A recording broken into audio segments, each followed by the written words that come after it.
What are some specific ways that you have been seeking to move toward Jesus, and what made you realize you needed to make that move? Number one, we all have our what I call routine disciplines. To move closer to the Lord, what's the standard answer? Read your Bible, pray, and worship, right? And I do those things, and we go to church. We come to church. We attend D group regularly, mainly because it's at our house, right? We have to. But the danger in doing the routines is that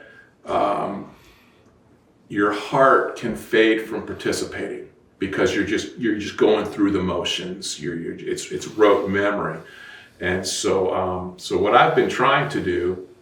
And actually, this started last fall when one of our lobby leaders decided to open up a Sunday morning meeting with prayer. I don't remember who that was. I know you do, Carl.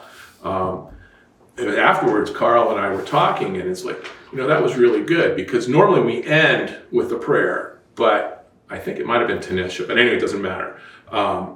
So she opened with a prayer, and what it did is it got our hearts and our minds in the right place. And so I've been trying to do that before conscious effort to do that and to clear my mind and to relax before I, read or worship or whatever it might be. And then the second thing is just to try and simplify my life. There's all kinds of really cool, wonderful things in God's creation that distract me, right? Hobbies and work and stuff I like to do and interests, and to the point where it's hard to move closer to Jesus when you're chasing rabbits, right? So that's another thing that I've been trying to do since last fall, is just to try and spend less time or no time on some of those things that are not bad things, but just distracting me. How are you seeing Jesus change you? Just think practical things. Oh, that's easy. So the biggest way, and this is not recently, but over the years that Jesus has changed me, is I've become much more patient with people and also inanimate objects, right? Much more patient with people and less angry and more at peace. Before I came to know Jesus and who he was, I knew that everybody around me was a sinner and had problems, right? I just didn't know that I was, right? Okay, and so, after coming to Jesus, and everybody knows Romans 3:23, we all fall short, and coming to realize that I'm just like everybody else, right?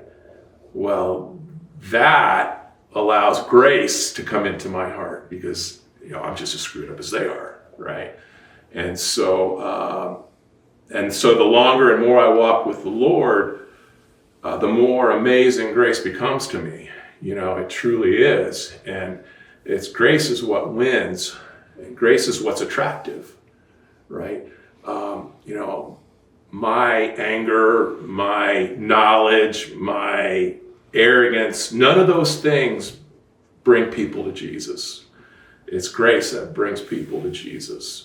And so that's the biggest way. And people who have known me a long time, they will tell you that, right? That's the biggest way that he's changed me. So anyway. And then the third thing is, what is the way you're learning to live out the mission of Jesus through your everyday life? Okay. So the mission of Jesus, Jesus came to seek and to save the lost. That was Jesus's mission, right? I can't save the lost, right? So my mission, or our mission in my mind, is a little bit different. So in Matthew 28, Jesus did give us a mission to go and make disciples and teach, right? So teaching I've always loved. People who know me will tell you that too, right? But in the last couple of years, our church has thankfully put an emphasis on discipleship, right? And In fact, that is our mission of our church, we say, is to build a culture of discipleship, right?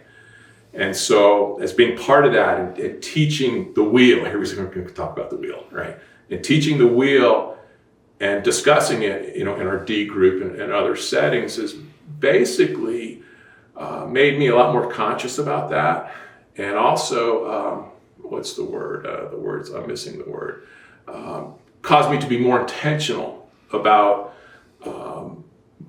helping to make disciples of the people around me, the people that God has put into my life. Because, sad to say, but teaching was always on my radar, but making disciples, it was not. And so now it is. And that's, will do a large part because of our focus on the wheel here at North Rock Hill. So.